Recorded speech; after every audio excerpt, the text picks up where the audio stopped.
C'est dimanche et du coup aujourd'hui on fait des papiers avec le roi père. Je suis en train de refaire toutes mes conditions générales de vente, ce qui m'avait été reproché par la direction départementale de la protection de la population. On a déjà refait pas mal de trucs des conditions générales de vente et là on est sur la médiation. Je sais pas si tu le sais ou pas, si tu as un small business ou non, ou même n'importe quelle entreprise a l'obligation d'avoir un médiateur. J'ai donc adhéré à la FNAE, la Fédération Nationale des Auto-Entrepreneurs et Micro-Entrepreneurs. Et là en fait il faut qu'on mette que du coup on est adhéré à eux et si vous avez des problèmes et des litiges avec moi, ça sera le médiateur que vous devrez contacter plus tard pour régler les soucis. Le problème c'est que sur l'article qui est indiqué sur l'extrait qu'on a là, l'article du règlement, il est UE 524 et moi je l'ai pas dans ce que demandent les impôts.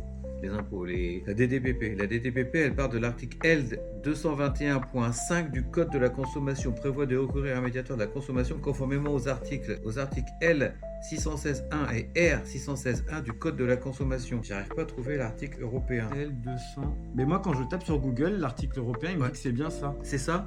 Bah oui, je te l'ai lu tout à l'heure, je l'ai tapé sur Google et c'est écrit. Je t'ai lu, t'as pas écouté quoi. Ouais. Ah non, tu s'en fous.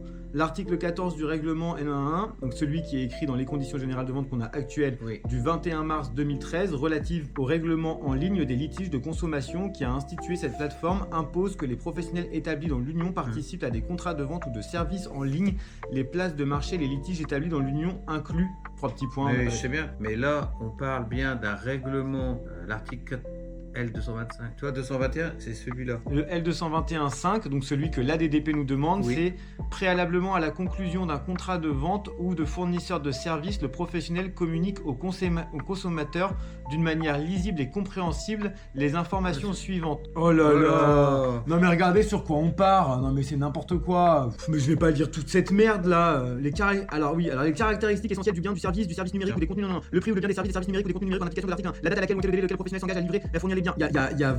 Il y a 42 articles, vas-y c'est bon. On va marquer ce que donne la Fédération Nationale. Et on va écrire le truc de l'Europe. Bah oui, mais donc j'ai l'article machin de la commission nanana de cette plateforme. Attends. Oui, ça c'est entre les consommateurs. L'Europe. Et c'est quoi qu'ils ont écrit? Je vais écrire à la suite, mais aussi, c'est quoi qu'ils avaient mis? Sur votre site internet, dans vos CG, par exemple, la possibilité de recourir à un médiateur, d'adhérer à un service de médiation. La médiation est un dispositif que ça peut recourir en cas de litige. Les dispositions d'article L 221.5 du Code de la consommation prévoient la possibilité de recours. Et ben j'écris mais aussi à votre disposition. Non, il faut que tu écrives après l'article qu'on a indiqué là. Oui, c'est fait, il est là. Conformément à l'article, virgule, après européenne, conformément, virgule, et conformément aux dispositions de l'article L 221-5 du Code de la consommation, tu as mis en place un médiateur, et mise en place de la plateforme de règlement de litige facilitant le règlement de l'indépendant par voie extrajudiciaire. Parce que eux, ils veulent bien le 221.5. Oui. Alors j'espère que ça sera bon. On a rajouté l'autre de l'Europe aussi. On a mis aussi l'Europe. Cette plateforme est accessible au lien suivant. Voilà, tu as donné la plateforme et le lien. Moi, c'est bon. Fédération nationale des micro-entrepreneurs et des auto-entreprises à laquelle je suis adhérent. Je précise que je suis adhérent. Du coup, j'ai mis le lien. Vous devez également mentionner l'adresse du site ou des afin de permettre un accès aisé. Ok. C'est fait, c'est ce qu'on a fait. Alors, pour vous dire, nous, on n'a pas trouvé où est-ce qu'on pouvait les contacter. Donc, je suis bien adhérent, je me suis inscrit, j'ai payé, j'ai communiqué avec eux par mail, mais sur leur site, je cherche quelle adresse je dois mettre dans mes conditions générales de vente pour qu'ils puissent les contacter. Et donc, j'ai ouvert un navigateur privé pour faire comme si j'étais consommateur et que je souhaitais les contacter pour parler avec un médiateur. Je ne trouve pas comment on fait pour les contacter. Mais bref, c'est dans la loi, c'est tout, j'ai mis le site, voilà. Et on est adhérent avec un numéro d'adhérent. Alors, on passe au formulaire de rétractation qui est obligatoire. Bon, pour le formulaire de rétractation, on vient de checker et normalement c'est bon. Il y a toutes les informations qui sont là que vous pouvez remplir et là tous les textes de loi pour la rétractation. Il y en a beaucoup, oui, il y en a beaucoup. On doit vérifier aussi les garanties légales, garanties des produits. Non, l'information sur l'existence de garanties légales. L'information sur l'existence de garanties légales. Alors, on doit vous informer des garanties légales. Voilà. Donc on a vérifié, visiblement moi j'ai l'impression que c'est bon. Oui, moi aussi. Mais alors au bout d'un moment je comprends plus rien à tous ces mots là. C'est la garantie sur les vis cachés, c'est la garantie sur le produit, les conformités au produit, les vis cachés. On doit vous informer de tout ça. Donc a priori je pense qu'on est bon. Mais on verra bien. Mais là, l'acheteur bénéficie d'un délai de 2 ans à compter de la délivrance du bien pour agir. Ça nous arrange pas, ça. Non, mais c'est la loi. C'est-à-dire que 2 ans après, le mec peut dire finalement le thé était pas bon. Par exemple, on prend un exemple. Je vais acheter un don dans une boutique. J'ai 2 ans pour dire qu'il me plaît plus, qu'il ne va pas, qu'il a un défaut. Mais là, pour le thé.